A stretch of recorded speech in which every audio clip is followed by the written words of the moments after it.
quiet suburban town of Willow Creek, Virginia, typically offered a tranquil existence. Its tree-lined streets and well-maintained homes suggested a community where peace prevailed. For James Harrison, a devoted father and a respected member of that community, life revolved around his family, particularly his daughter, Emily. Emily, a bright and independent college student, had recently navigated the difficult ending of a relationship with her ex-boyfriend, Mark Jensen. The separation, though initially challenging, appeared to be settling into a new normal for her. However, Mark Jensen did not accept conclusion of their relationship with similar grace. His behavior, initially confined to persistent texts and unanswered phone calls, soon began to escalate. He appeared unannounced at Emily's campus, waited outside her classes, and even attempted to contact her friends, seeking information about her activities and whereabouts. Emily, attempting to manage the situation calmly, communicated her clear desire for distance, repeatedly asking him to respect her boundaries. Her father, James, became aware of these escalating incidents, offering support and advice, encouraging Emily to document each occurrence. The digital intrusion soon transitioned into unsettling physical manifestations. Mark began appearing near James Harrison's home in Willow Creek. He would drive slowly past the house, sometimes parking down the street for extended periods. On one occasion, James found Mark standing near the mailbox, pretending to check his phone when confronted. These actions, while not overtly threatening, created a palpable sense of unease within the Harrison household. The sense of peace that defined Willow Creek began to erode under the constant, unsettling surveillance. James Harrison, a man known for his measured approach and calm demeanor, recognized the seriousness of the situation. He advised Emily to block Mark's numbers and social media accounts, which she did. He also instructed her to avoid direct confrontations. Instead, they meticulously logged every incident, dates, times, descriptions of Mark's vehicle, and details of his appearances. This methodical documentation was intended to provide a clear record should more formal intervention become necessary. The line, however, continued to blur. Mark's persistence intensified, crossing from mere annoyance into a pattern that felt increasingly invasive. He began sending unsolicited gifts to Emily's dorm room, items she immediately returned. He created new social media profiles to bypass her blocks, sending messages that alternated between declarations of love and veiled accusations. The situation was no longer a simple breakup. It was transforming into a relentless campaign of unwanted attention that instilled a pervasive sense of vigilance within Emily and her family. The quiet of their lives was now punctuated by a constant awareness of an external, unwelcome presence. James Harrison understood that the tranquility of their existence was under direct assault. He knew that the situation, left unchecked, carried a potential for further escalation, a threshold he was determined to prevent Mark Jensen from reaching. The unsettling pattern of Mark Jensen's behavior continued its steady escalation, moving beyond mere digital harassment and into more overt displays of intrusion. Emily's attempts to establish clear boundaries, reinforced by James Harrison's guidance, proved ineffective against Mark's relentless persistence. On one particular afternoon, Emily discovered a small, handcrafted wooden bird figurine left on her car windshield in the college parking lot. There was no note, no explanation, only the chilling implication of Mark's continued presence and his disregard for her explicit request to be left alone. This silent gesture, seemingly benign, felt deeply invasive, a violation of her personal space even when she was miles from home. James immediately advised Emily to report this incident to campus security, ensuring a formal record was established. He also contacted the Willow Creek Police Department again, speaking with Officer Davies, the same officer who had taken their initial informal report. James explained the escalating nature of Mark's actions, emphasizing transition from online messages to physical appearances and unsolicited items.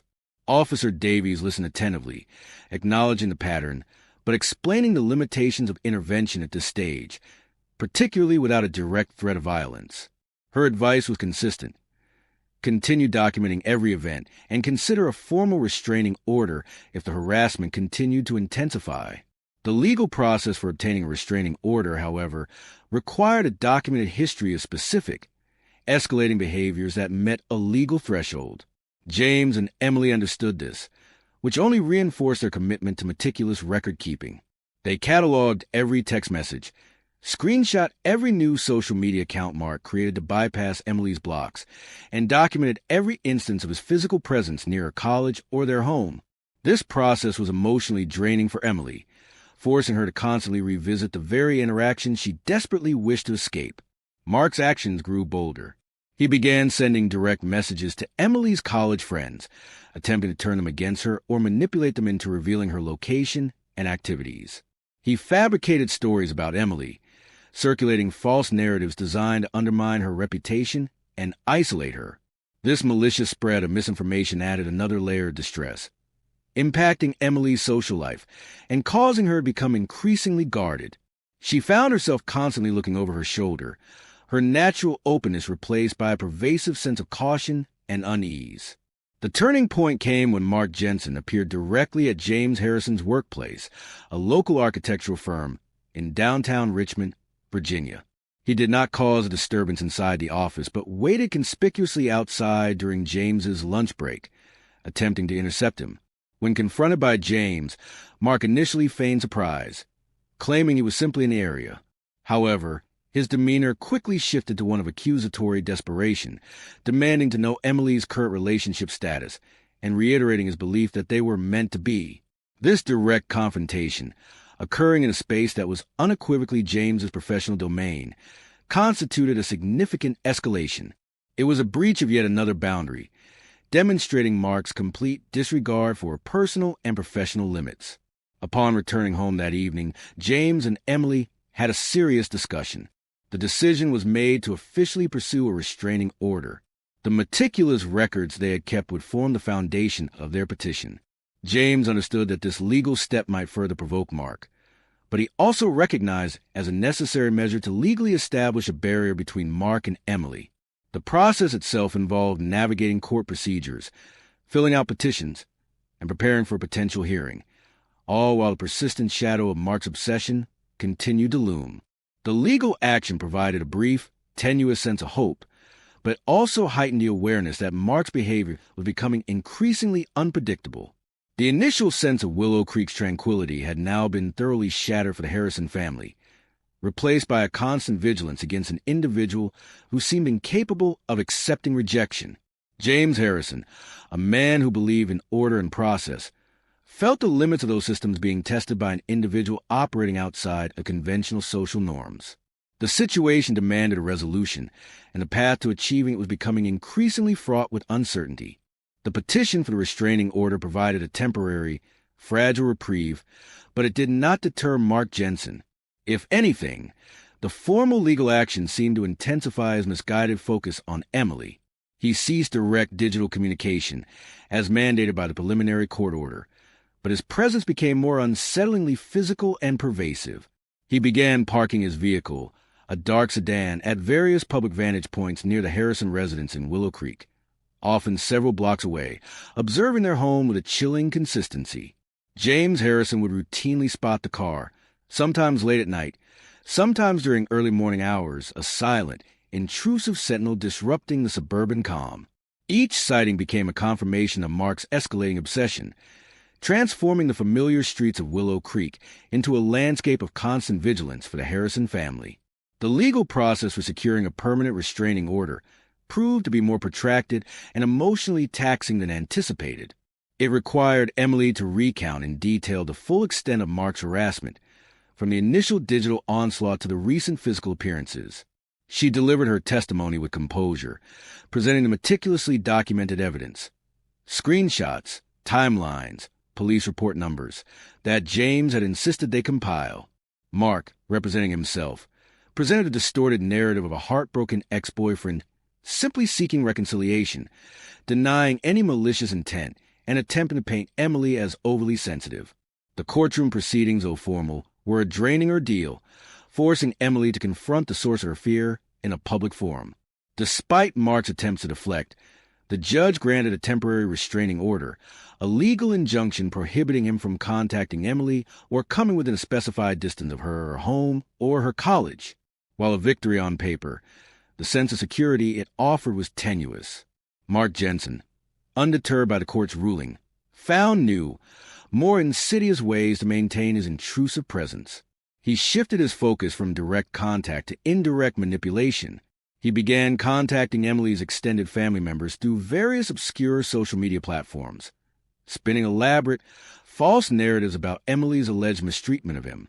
He sent anonymous letters to Emily's college sorority, attempting to sow discord and suspicion among her friends. These actions were designed to isolate Emily, to make her feel vulnerable and exposed, demonstrating a calculated malice beneath his outward desperation. James Harrison became aware of these new tactics through concerned relatives and friends who reported them, further confirming Mark's escalating, manipulative agenda. The situation reached a critical point when an incident occurred that directly threatened Emily's sense of personal safety. Returning home late from a study group at her college, Emily noticed that a decorative lawn gnome, a small, whimsical item usually positioned by her mother near their front door, had been moved. It was now placed directly on her bedroom windowsill, facing inwards. There was no sign of forced entry into the house, indicating someone had been able to access the property undetected and place the item. The act itself was trivial, but the implication was terrifying. Mark had not only been on her property, but had been close enough to her personal space to touch something she would immediately notice, sending a direct, chilling message that he could bypass their security and reach her. Emily, visibly shaken, immediately contacted James. He swiftly notified the Willow Creek Police Department. Detective Hayes arrived at the scene, acknowledging the unsettling nature of the incident. While the act did not constitute a direct physical assault, it was a clear violation of the temporary restraining order and a significant escalation of intimidation. The detective confirmed that such actions, even seemingly minor ones, indicated a dangerous progression in obsessive behavior. A formal police report was filed, and the incident was noted as a direct violation of the existing court order. Law enforcement initiated a more active surveillance of Mark Jensen's known residences and vehicles, recognizing the heightened risk. James Harrison felt a profound sense of helplessness warring with a fierce protectiveness. He had followed every legal channel, meticulously documented every transgression, and yet the threat persisted, growing more audacious with each passing week. The formal legal system, while methodical, moved at a pace that felt dangerously slow in the face of Mark's escalating fixation. The knowledge that Mark had been so close to Emily's personal space, unnoticed, instilled a deep-seated unease that permeated the once secure walls of their home. James understood that relying solely on external systems might no longer be sufficient. The safety of his daughter, the sanctity of their home, felt increasingly compromised by an individual who seemed to disregard all boundaries, legal or otherwise. The shadow cast by Mark Jensen was growing darker, forcing James to consider options beyond the confines of conventional recourse. The line had been crossed, and the sense of impending crisis was palpable. The unsettling incident with the lawn gnome served as a stark and unequivocal confirmation for James Harrison. The legal framework, while important, was proving insufficient to contain Mark Jensen's escalating obsession. The temporary restraining order, designed to create a barrier, had instead become a challenge for Mark, who merely adapted his methods, growing more brazen in his intrusions. The constant vigilance, the recurring unsettling discoveries, and the pervasive anxiety had begun to take a significant toll on Emily's well-being and the peace of the entire household. James, a man who consistently valued order and adherence to established protocols, now confronted a situation that seemed to mock conventional solutions. He meticulously documented the lawn gnome incident, ensuring every detail was recorded for the police report and for the upcoming permanent restraining order hearing. Detective Hayes, during her follow-up visit, reiterated the limitations of law enforcement when direct physical violence had not yet occurred. While they would increase patrols in the area and issue a formal warning to Mark for violating the temporary order, their hands were largely tied without more explicit threats or actions. The detective's words, though professional, underscored the systemic constraints that often left victims in a precarious state when dealing with persistent, nonviolent harassment that nevertheless eroded their sense of security. James understood the rules, but the rules felt inadequate against an individual determined to operate just outside their strict definitions. A profound shift began to occur in James Harrison's approach. The protective instinct of a father, previously channeled through legal advice and communication with authorities, started to manifest in more direct, personal considerations. He began to observe Mark Jensen's patterns himself, not just relying on Emily's reports or police patrols. He noted the times Mark's dark sedan would cruise past their street, the specific locations where it would pause, the duration of his loitering. James also researched online, delving into forums and articles concerning obsessive behavior and stalking, seeking to understand the psychological underpinnings of Mark's actions. This informal research revealed a chilling trajectory often associated with such obsessions, a trajectory that frequently escalated if left unaddressed. James also began implementing a series of quiet, preventative measures around their Willow Creek home. He installed additional security cameras, strategically placed to cover all access points and the perimeter of the property, ensuring that any future incursions would be undeniably captured. He upgraded their alarm system and reinforced exterior doors. These were not merely precautions. They were a direct response to the threat that felt increasingly personal and imminent. He discussed emergency plans with Emily, ensuring she understood how to respond if Mark ever attempted to confront her directly or gain access to the house. This shift from relying solely on external protection to active personal defense marked a critical turning point in James's mindset. The mounting pressure on Emily was becoming increasingly evident. She found it difficult to focus on her studies, constantly distracted by the fear of Mark's next move. She avoided social gatherings, preferring to remain within the perceived safety of her home. Her once vibrant demeanor was slowly being overshadowed by a quiet anxiety. James observed these changes with a deep concern, realizing that the emotional toll was escalating to an unacceptable level. He understood that his daughter's sense of autonomy and safety was being systematically dismantled by Mark's relentless pursuit.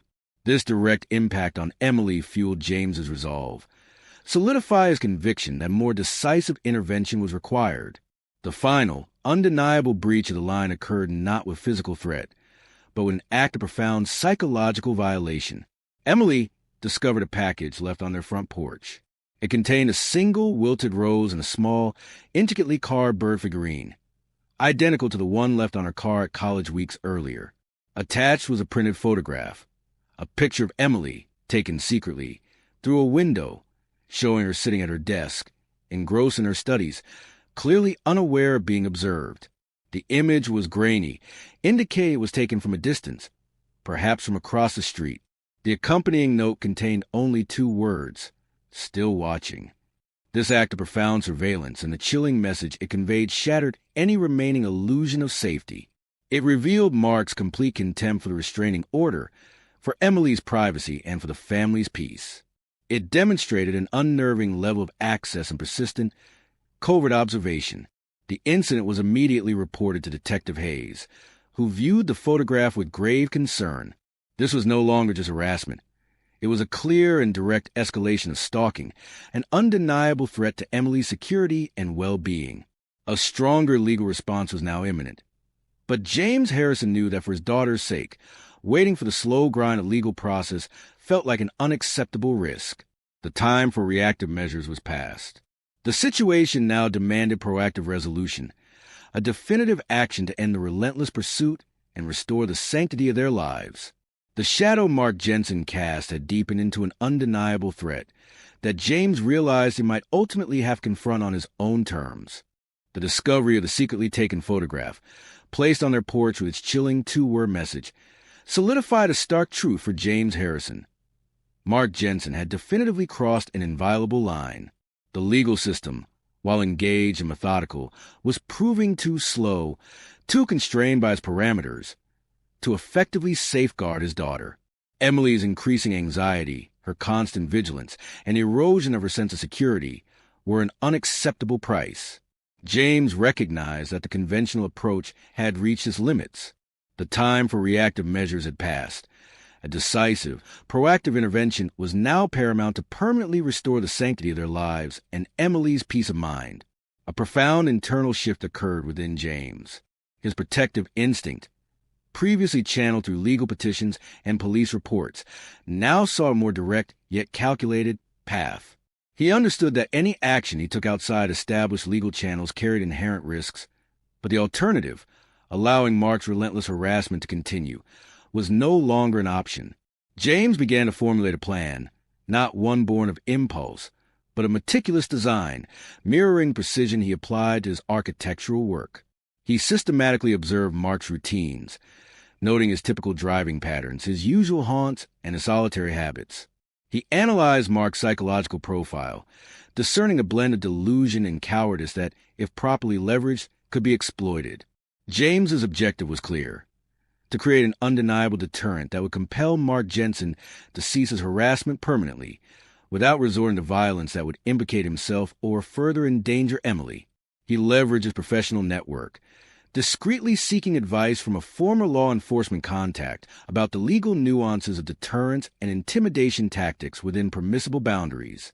He also made quiet inquiries about specific technological capabilities that could enhance his plan, ensuring his actions were both effective and untraceable to his direct involvement. This preparatory phase was conducted with extreme caution and deliberate secrecy, unknown even to Emily, as James understood the profound responsibility he was assuming. The opportunity arose on a Friday evening, late, when Mark Jensen habitually frequented a secluded bar on the outskirts of Richmond, a place where he often nursed drinks alone.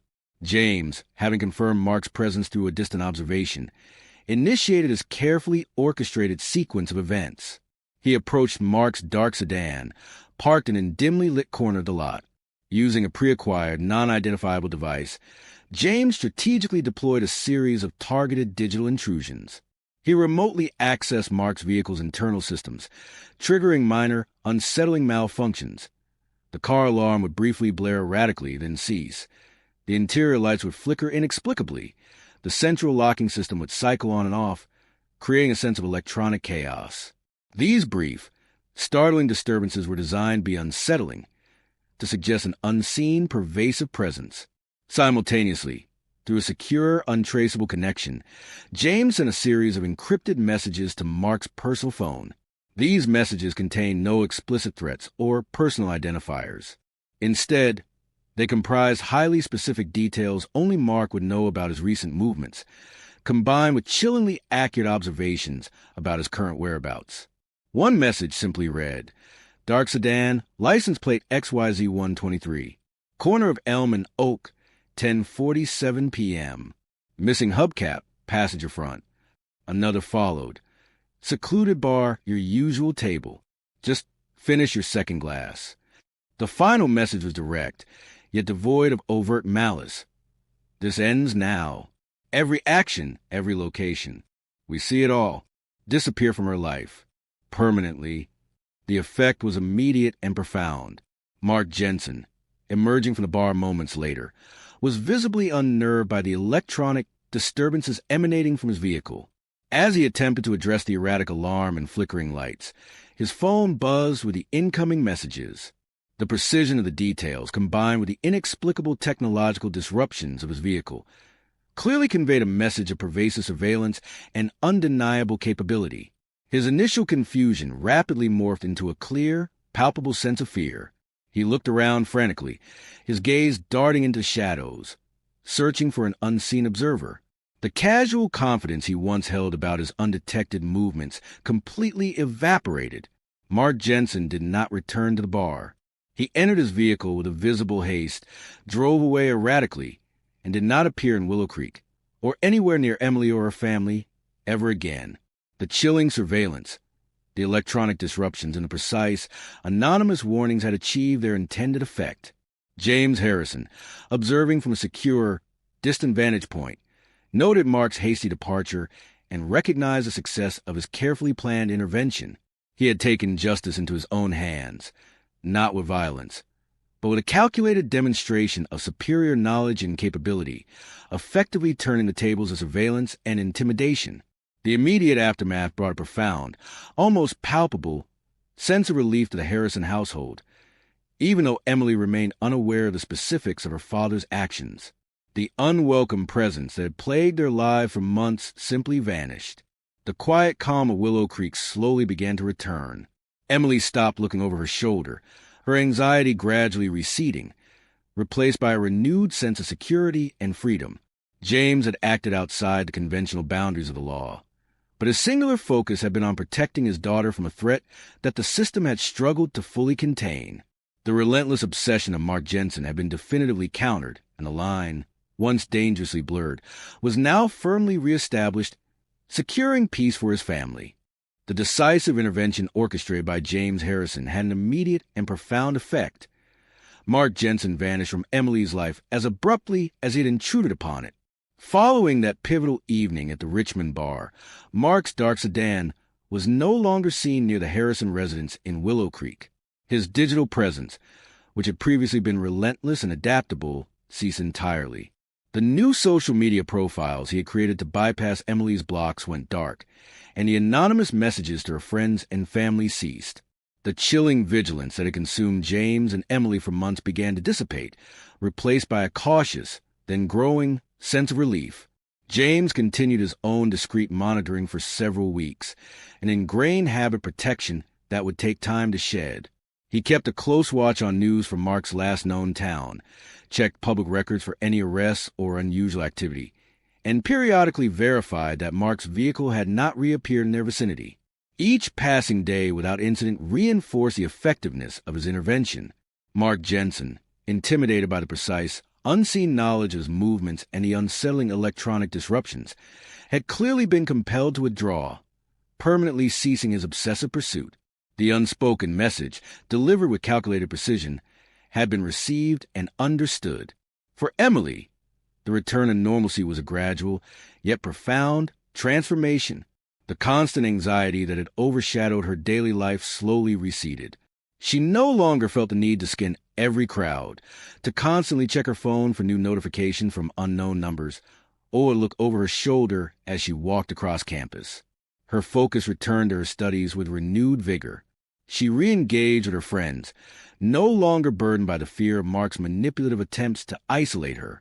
The simple act of moving freely, without the weight of constant surveillance, became a precious aspect of her restored life. The Willow Creek home once again became a sanctuary, its tranquility reestablished. The shadows of intrusion finally lifted. James Harrison, reflecting on the entire ordeal, understood the inherent risks he had undertaken. His actions had undeniably existed outside the conventional parameters of legal recourse. However, he weighed those risks against a tangible and unacceptable threat to his daughter's well-being and psychological safety. The formal legal system, while structured to address documented threats, had faced limitations in managing Mark Jensen's escalating, nonviolent yet profoundly invasive obsession. The process was slow, often reactive, and constrained by definitions that sometimes struggled to keep pace with the insidious nature of persistent harassment. James had been forced to recognize that in certain circumstances, the responsibility for direct protection ultimately falls to those who bear the deepest bond. His justice was not retribution in a punitive sense, but rather a definitive act of liberation for his daughter. It was a complete and permanent cessation of a threat that had systematically eroded her sense of security and autonomy. The precise, calculated demonstration of his knowledge and capabilities had effectively communicated a single, unambiguous message to Mark Jensen.